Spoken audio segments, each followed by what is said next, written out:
Boa noite a todos, que a paz e o amor de Jesus nos envolva. Vamos elevando os nossos pensamentos, nos ligando com o nosso mentor individual, com Joana de Ângeles, Irmã Rosário, Irmã Teresa e toda a espiritualidade amiga nesta casa. Vamos nos ligar com nossa mãezinha querida, Maria de Nazaré, pedindo a ela que nos envolva em sua luz, em sua paz e que nos acompanhe em nossa ligação com Jesus, nosso Mestre. Mestre, estamos aqui reunidos para mais um estudo do Teu Evangelho e lhe pedimos, derrama sua luz sobre nós, se faça presente entre nós nesta noite. Auxilia-nos no entendimento e na aplicação dos Teus ensinamentos em todos os momentos da nossa existência. De mãos dadas a Maria e a Jesus, chegamos à presença do nosso Pai. A Ele agradecemos pelo que somos, pelo que temos, pela oportunidade desta encarnação e elevamos os nossos corações e pensamentos em louvor e agradecimento, dizendo a Ele: Pai nosso que estais nos céus, santificado seja o vosso nome, venha a nós o vosso reino, seja feita a vossa vontade, assim na terra como nos céus. O pão nosso de cada dia dai-nos hoje, perdoai as nossas ofensas, assim como nós perdoamos a quem nos tem ofendido. E não nos deixeis cair em tentações, mas livrai-nos de todos os males. Pois vossos são o reino, o poder e a glória para todo sempre. Que assim seja, Senhor. Graças a Deus.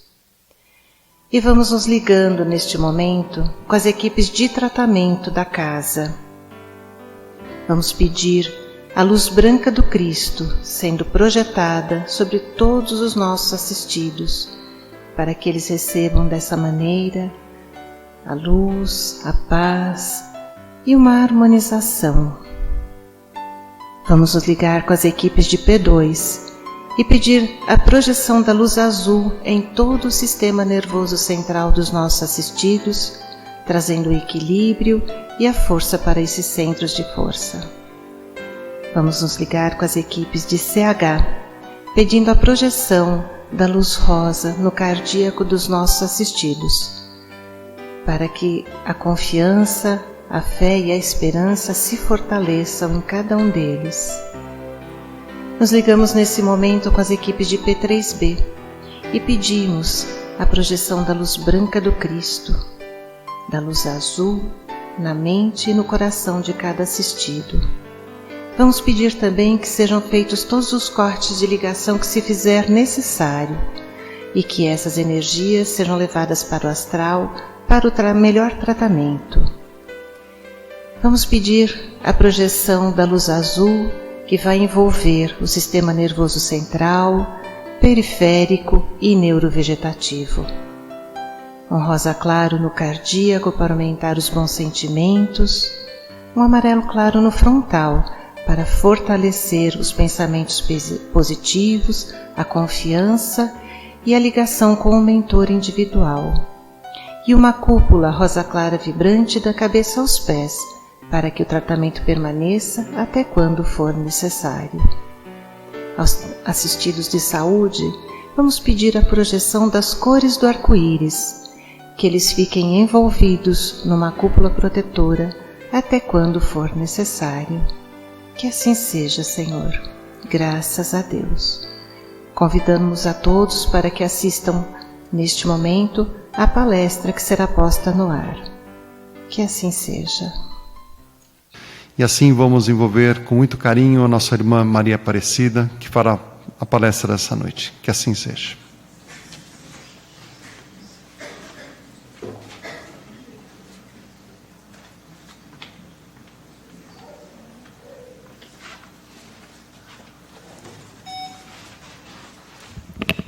Boa noite.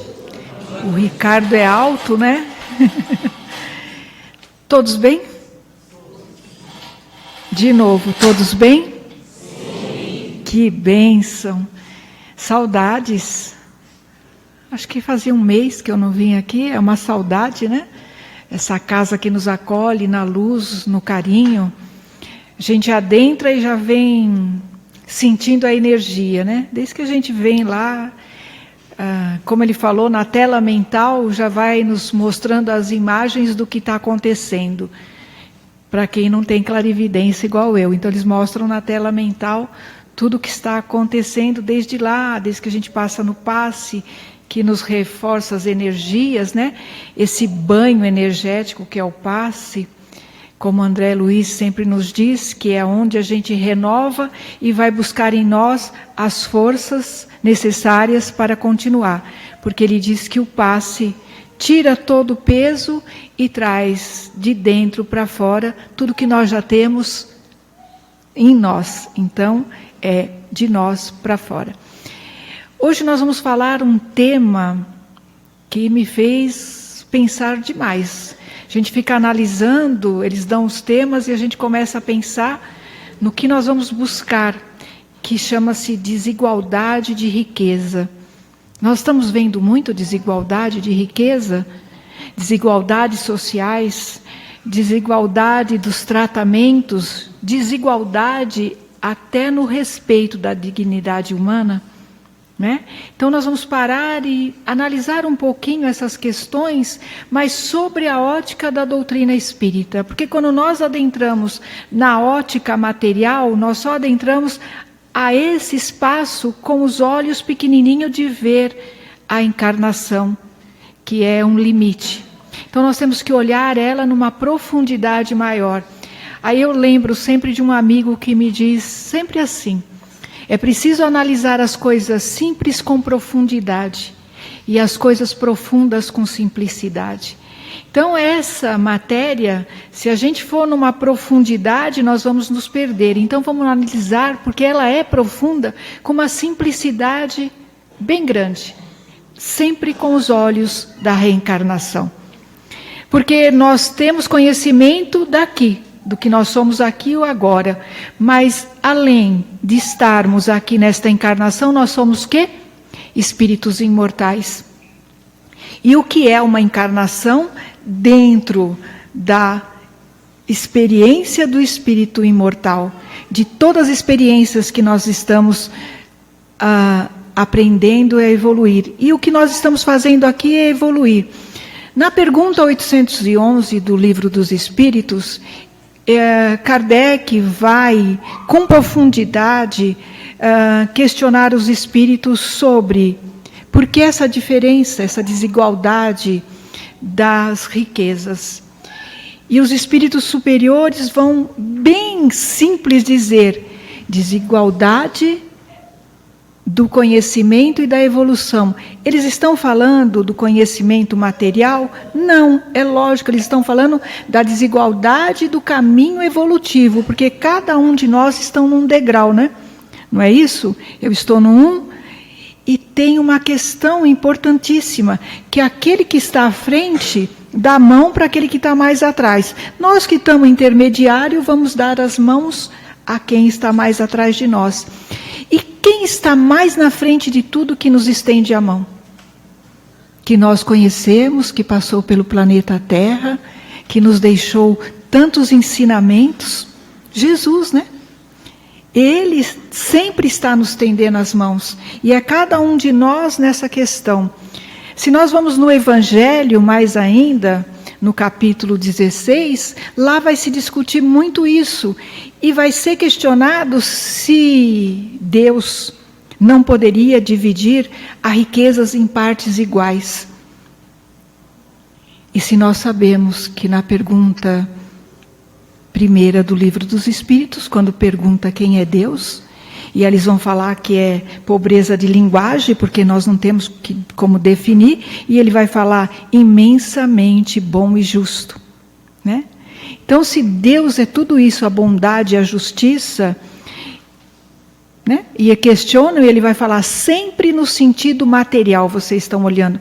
Porque se nós dividirmos a riqueza em parte igual, dá com pouco vai haver desigualdades. Por que vai haver desigualdades? Porque cada um, diante dos seus aspectos, vai aplicar de um jeito, uns vão ganhar mais, outros vão ganhar mais, menos, e a desigualdade vai ficar, mesmo dividindo em partes iguais. A riqueza nós vamos olhar sobre os aspectos da materialidade, que nos traz uma questão profunda do apego, do egoísmo. E aí é que Jesus nos adverte que é mais fácil, né, um câmelo, que é a linha grossa que eles passavam naquela agulha da pesca, que eles faziam as redes, e não é um camelo, gente, pelo amor de Deus, né? É uma linha que se passava por aquela agulha. Então ele falava que é mais fácil isso, passar pelo buraco da agulha, do que um rico entrar no reino dos céus. Jesus condenava a riqueza? Por evidente que não. Jesus dizia que a riqueza tem um condão da gente ficar apegado. Tem um condão da gente querer exercer o poder sobre o outro. Vou fazer um parênteses para dizer para vocês que dentro dos estudos da neurociência, eles estão buscando a felicidade, mapeando o cérebro, e não se encontra a felicidade, porque ela não é um atributo do cérebro físico ou da matéria, é um atributo espiritual. Independente do que eu tenha, o que importa que o espírito traz essa felicidade, né? E as alegrias são da vida corpórea, né? Nós temos alegrias diversas, como temos tristeza, mas a felicidade é um atributo do espírito, independente do quão ele tenha, né? E aí eles fizeram essa pesquisa e encontraram no cérebro e delinearam a satisfação. E o que os cientistas usaram para buscar essa satisfação no cérebro humano, que foi ali analisada? Dinheiro, poder e beleza. É tudo que a gente quer, né? Não é isso que a gente pergunta? O que você quer? Eu quero ganhar, como nós falávamos aqui, na Mega Sena. A gente nem sabe o que vai fazer com aquilo, mas a gente quer. Então, o dinheiro, o poder e a beleza. E aí eles acharam pessoas com muito dinheiro e não encontraram satisfação nos cérebros dessas pessoas analisadas. Encontraram estresse, preocupação, e aí todo o seu corpo adoentado pela preocupação. Preocupação do quê? Perder. Aí foram ver quem exercia poder, cargos imensos, cargos de alto. Eles tinham dinheiro e poder, mais ainda estressados, mais ainda preocupados, porque o poder leva a pessoa a ter um comportamento agressivo, porque ela tem que ir para cima, quando Cristo nos ensinou que o poder é para ser exercido sobre nós, não sobre o outro. E aí eles tinham toda essa preocupação, essa insatisfação imensa. Aí encontraram as mulheres lindas, aquelas que tinham ganhado concurso de beleza e que estavam com dinheiro e com muita beleza. E aí a vaidade traz a preocupação da perda, porque todo mundo envelhece, é natural, e elas também não tinham satisfação. E aí, em toda a análise, sabe aonde eles encontraram que o cérebro acendeu lindo de satisfação? O que nos dá satisfação em qualquer idade? Aprender. Em qualquer idade. Dá uma satisfação que nos leva, porque é um atributo que nos leva à luz do Espírito. Aprender em qualquer idade. Vocês já viram uma criança quando aprende a dar o laço no tênis? A satisfação estampada. Vocês já viram nós, né? Eu nem vou falar que eu mudei o termo. Tenho desafios de aprender o inglês. É um desafio. E cada coisa, eu tenho minha profissão, tudo, mas no inglês eu patino. Então eu não falo mais dificuldade, eu falo desafios, mudamos as palavras. Para que o espírito se alegre e fala, vamos desafiar. No inglês. Então, esses desafios, e aí a hora que você consegue essa busca, esse encontro, você tem uma satisfação. E essa satisfação é a vontade. E a vontade é a alavanca do Espírito, que nos leva ao progresso, à evolução. E a lei do progresso é uma das leis divinas. Então nós temos toda essa condição dessa busca, desse conhecimento que nos leva.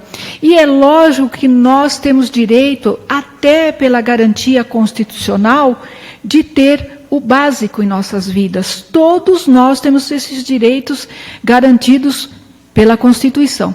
Se estão sendo cumpridos, é outra norma que a gente precisa estudar. Mas dentro da doutrina dos espíritos, quando a gente encontra na pergunta 806 dos espíritos, eles vão falar: a diferença de riqueza e social é de Deus? Sabe qual a resposta? Não, é dos homens. As leis de Deus são divinas e imutáveis, e estão nos atributos dos espíritos, que é a moral. E hoje, se nós pensarmos bem em moral, nós encontramos muita moral. Dentro de tudo, nós estamos respondendo para nós, né? Dentro de tudo, nós encontramos a moral como eixo básico do ser.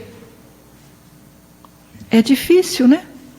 Nós buscamos fazer tudo pela moral elevada, que é atributo do espírito. E é esses atributos que nos trazem na reencarnação para aprender algumas provas. Nós viemos aqui aprender aquelas dificuldades que nós tivemos ao longo das várias encarnações que tivemos.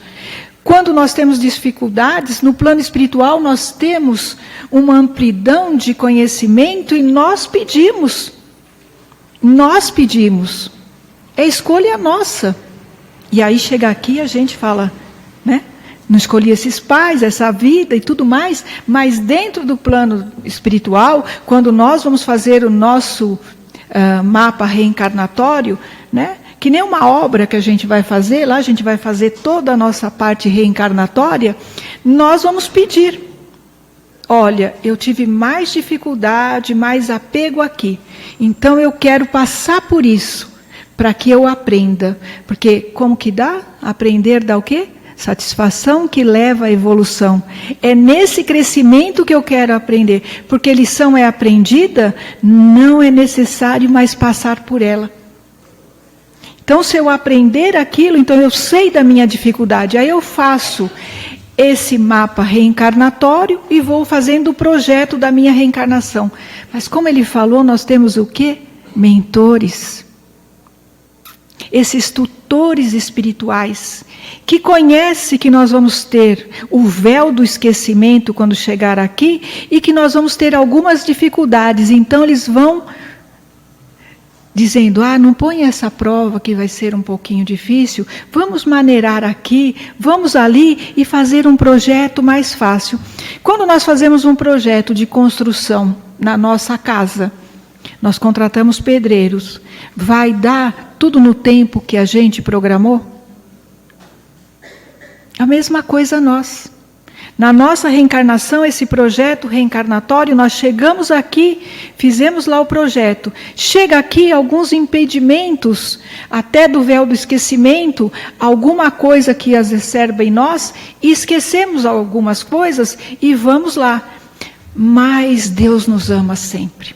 Sempre. E sabe o que ele diz? Quando nós começamos a nos perder, ele toca num ponto chamado dor. E a dor nos leva ao caminho direto.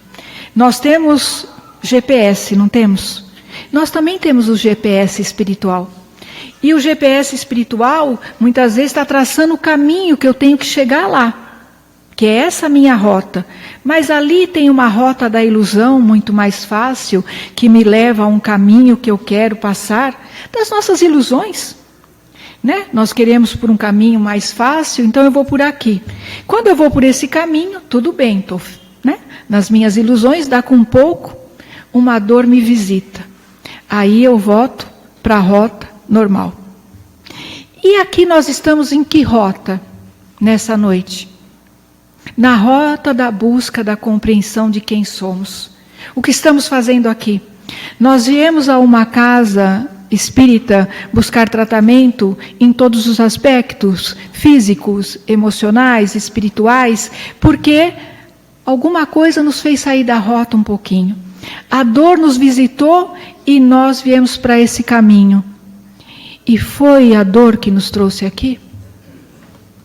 Não, foi o amor de Deus, que nos trouxe exatamente para que a gente voltasse à rota.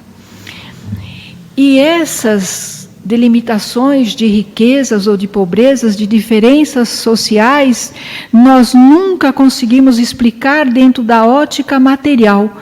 Nós só conseguimos ter uma visão mais ampla quando a gente olha pela ótica espiritual e das diversas encarnações. Porque se nós olharmos um ser com uma dificuldade e só temos o limite desta vida, nós vamos achar que Deus é injusto. E Deus é puro amor. E se Ele está nesse limite agora, é porque Ele tem condições, às vezes, maior do que a nossa, de estar passando por uma prova mais difícil que a nossa. É dessa ótica que eu passei a encarar. Aquela pessoa está mais elevada do que eu, porque ela tem condições de passar por uma prova que eu ainda não estou pronta. A dona Isa, uma amiga muito querida, que trabalhava com os vicentinos. E os vicentinos fazem uma separação de ajuda a algumas pessoas, e eles ajudam por 6, 7 meses, exceto os idosos. E aquele dia ela estava muito preocupada, porque ela teria que levar alimentos para uma pessoa idosa, e o filho não poderia levar aquele dia.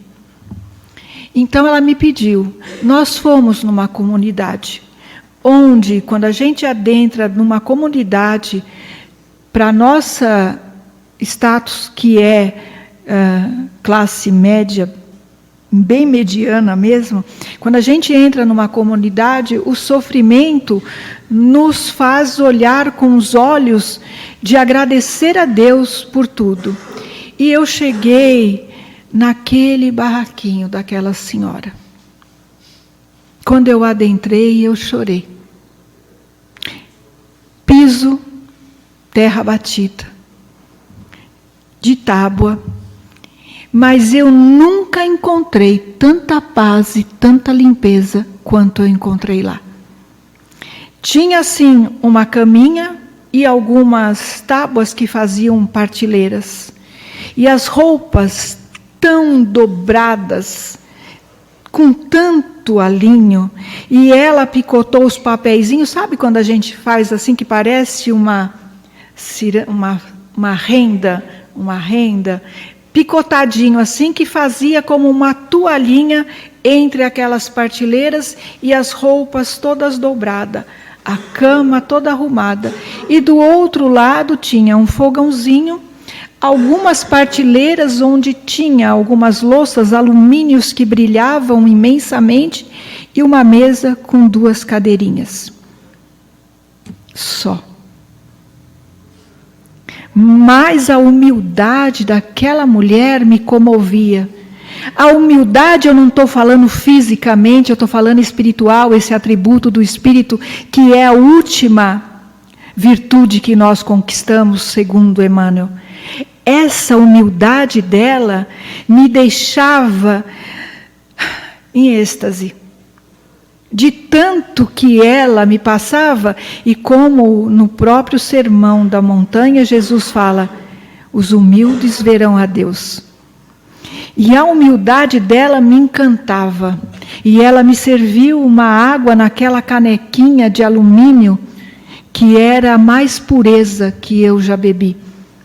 E à volta do seu pequeno barraco tinha todas umas plantinhas, em contraste com tudo aquilo que era à volta. Um contraste imenso.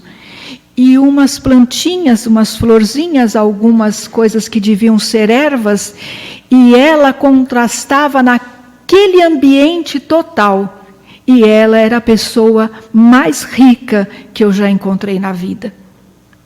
Mais rica porque ela tinha humildade, porque ela tinha a certeza da paz interior e porque ela tinha plena gratidão do que ela estava fazendo nesta encarnação.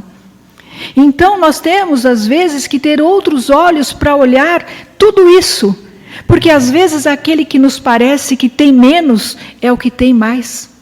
Porque tem mais em poder interior, porque tem mais em condição e porque tem mais em condições de amor. Ela tinha dentro dela o tesouro que nós buscamos. Esse tesouro que as traças, como Jesus disse, não rói e que o ladrão não leva. Ela tinha o tesouro imenso dentro dela. E que nós encontramos às vezes na nossa vida, que nós temos o pão nosso de cada dia, que nós temos tanto e ainda ficamos mendigando certas coisas. Quando nós temos só que agradecer. Dentro da riqueza é uma prova difícil pelo apego, dentro da pobreza também há, porque pode crescer a inveja, pode crescer tudo isso, e por isso que hoje nós temos que ter outra ótica, olhar dentro dos aspectos da reencarnação. Porque se eu analisar o que eu sinto realmente aqui dentro, eu vou descobrir o que eu fui. Lembram que eu já contei para vocês que algumas senhoras visitando Chico Xavier lhe perguntaram o que eu fui numa outra encarnação. Todos querem saber, né? O que eu fui. Mas nós queremos só ser reis, rainhas, né? E tudo mais. E uma lhe falou, será que eu fui uma rainha? Ele olhou bem e disse assim, penso que sim, porque as lavadeiras estão no reino do céu. Então a gente tem que olhar exatamente, não dentro das máscaras da nossa sociedade que nós usamos o verniz social para tratar das pessoas, nós somos em cada lugar um. Eu sou a mãe, eu sou a advogada, eu sou isso, eu sou aquilo. São exatamente máscaras, né, que nós usamos. Mas lá na minha essência, quem sou eu? O que eu sou? É isso que responde o que nós estamos fazendo aqui. Quando eu descubro quem sou eu, o que eu sou, eu estou encontrando a resposta mais bonita da minha vida. Conhece a verdade, e a verdade vos libertará. E aí eu não vou ter mais que mendigar nada, porque eu vou saber exatamente o que eu estou fazendo aqui. Né? E quanto nós temos que agradecer? Já olharam para o nosso corpo perfeitinho, bonitinho, que a gente está, esse instrumento para a nossa evolução? A nossa inteligência? Tudo que nós temos para agradecer e evoluir? Quantos não têm o que nós temos e estão fazendo muito mais do que nós? Todos conheceram Jerônimo de Mendonça? Chamado Gigante Deitado. Jerônimo de Mendonça era um rapaz que até 18 anos tinha tudo. Depois uma dor lhe passou e paralisou tudo. Além de tudo, ficou cego.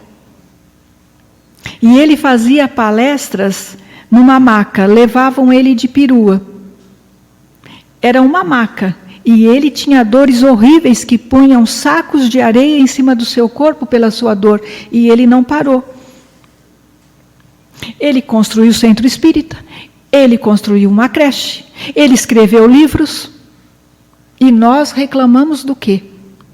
Tudo nos impulsiona na vida quando nós entramos nesse aspecto de olhar com os olhos de ver, como Jesus falou, que nós temos olhos de enxergar, só aqui agora. Quando nós passamos a olhar com olhos de ver, nós entramos no sentimento de gratidão. E a gratidão nos impulsiona a felicidade e essa satisfação de estarmos aqui nessa noite. Olha que bênção! Eu olhando para vocês, novamente na tela mental, eu consigo ver os mentores de vocês do lado. Eu consigo ver a alegria deles junto de vocês, aplaudindo. Vocês estão no caminho, vocês estão no encontro do eu superior, que é exatamente a essência divina em cada um de nós. Nós estamos nesse encontro quando nós deixamos o conforto da nossa casa e nos dispusemos a vir escutar uma palestra, plantar sementinhas no nosso coração, buscar esse entendimento, buscar o tratamento que nos leva à autodisposição do aprendizado e da compreensão de quem somos nós. Somos seres em evolução. É uma bênção a gente estar a caminho. E como Emmanuel nos diz, educação é mudança de hábitos.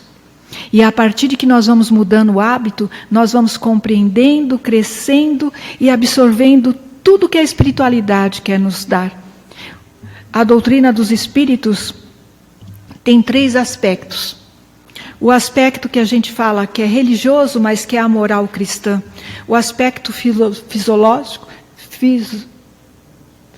como que escapou a palavra? Fisiológico, não é fisiológico, filosófico. Escapou a palavra filosófico. E aí o aspecto da ciência. Tem 3 aspectos, mas eu quero falar de 3 outros aspectos que a doutrina dos espíritos nos traz. A doutrina dos espíritos nos traz consolo, esclarecimento e liberdade. A doutrina dos espíritos nos consola quando nós chegamos aqui. Nós chegamos buscando alguma coisa. Recebemos um atendimento fraterno, os passes, recebemos todo esse carinho, esse aconchego, esse consolo, e aí nós vamos para os estudos, para as palestras, e vamos querer compreender mais. Nós vamos buscar livros, nós vamos nos esclarecer. E a doutrina dos espíritos nos liberta quando? Quando nós colocamos em prática tudo o que aprendemos. Não basta aprender, tem que vivenciar. Vivenciar o amor, a caridade, a fé. Um apóstolo que eu gosto muito, Paulo, na sua carta aos Coríntios, que a gente gosta tanto de falar, que ele fala: ainda que eu falasse a língua dos anjos e dos homens sem amor, eu nada terei. Mas no versículo 13 tem diz que fala exatamente assim: permaneça, pois, na fé, na esperança e na caridade. É assim que nós temos que permanecer. Permaneça, pois, na fé, na esperança e na caridade. Que a fé é o farol. A caridade, a esperança, é nós nos movimentarmos para chegar aonde esse farol está nos levando. E a caridade é aquele BIP, né? Benevolência, indulgência e perdão das ofensas. E é nessa benevolência, nesse perdão das ofensas e nessa indulgência que o convite de Jesus se faz toda vez. É um telégrafo divino tocando o nosso coração extrafísico para que a sua voz fique recuando no nosso coração. No sempre do convite que ele nos faz para segui-lo. Outrora nós não estivemos prontos para segui-lo. Quiçá agora estamos. Então o convite se refaz e juntos nós vamos, como sempre, falar essa poesia maravilhosa de Demétrios que diz: porque o nosso coração é a porta que só abre por dentro. Só nós temos a chave. Então o convite de Jesus vem para que nós seguimos. Então ele convida mais ou menos assim: abre seu coração e me deixa entrar. Sou apenas seu irmão e quero ajudar. Mas abre o seu coração e me deixa entrar. O amor de nós dois pode o mundo mudar. Abre seu coração e me deixa entrar. Vem, meu irmão, vamos junto trabalhar. É a hora de seguir, progredir, evoluir. Vamos juntos. O amor de nós dois pode o mundo mudar. Muita paz.